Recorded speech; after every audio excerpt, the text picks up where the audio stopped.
Back, one of Hōkūleʻa's original crew members says, "We were all nuts," in describing the early days. The iconic voyaging canoe is turning 50, and in the 1970s, the idea of going long distances was unheard of. Lonnie Richardson has the story of that first launch. Dr. Ben Young was on the shore at Hakipu'u when Hōkūleʻa was born. Now, this was when we were in Tahiti. 86-year-old Dr. Ben Young says he was asked by Herb Kawainui Kane to be the physician on board Hōkūleʻa for the return trip from Tahiti to Hawaii. He needed someone to be on the crew because he couldn't get any physicians willing to do it. And I was excited, I was really thrilled. We were all nuts, and so were almost everyone else involved in Hōkūleʻa. Because how can such a preposterous idea ever come to fruition? The year before at Kualoa Hakipu'u, on the day considered Hōkūleʻa's birthday, Young watched with the crowds. The ritual Pikai is chanted by Ka'upena Wong, a ceremony customarily performed by a kahuna. E kia I, e alaka I, e ho'ona au, e ho'olana kila.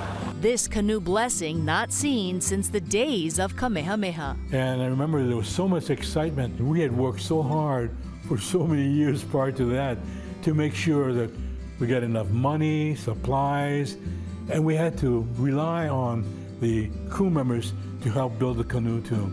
But nonetheless, it was such an exciting, thrilling, exhilarating moment to see the members of the community pulling the rope and launching Hōkūleʻa. And of course, to the accompaniment of the chant. Ki-au-au!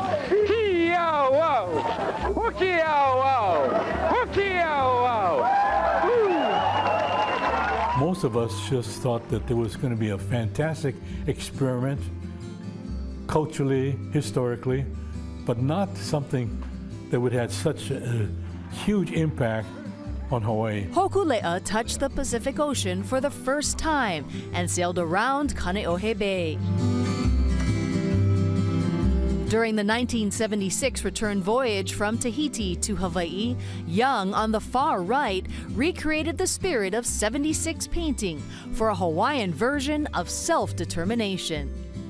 Back in Hawaii waters, the crew stopped at Kalaupapa Molokai before landing in Honolulu. We glanced up at the shoreline of Oahu, saw all these crude markings, and then we realized those were the heads and cars of people, irregular profiles along the coast of Oahu. And they were honking their horns and blowing their conch shells. So you can imagine how thrilling it was for every one of us. These early voyagers paved the way for Hōkūleʻa's many journeys around the state, the Pacific, and the world. Lonnie Richardson, Hawaii News Now. Thank you so much, Mahea. And the public is invited to Hōkūleʻa's 50th birthday commemoration at Kualoa Regional Park this Saturday. You can also watch on K5 starting with sunrise at 7 a.m. and live coverage is from 9 to 11. And later, our news special at 7 p.m. A Canoe is Born, Hōkūleʻa shows the 1975 film documenting her launch.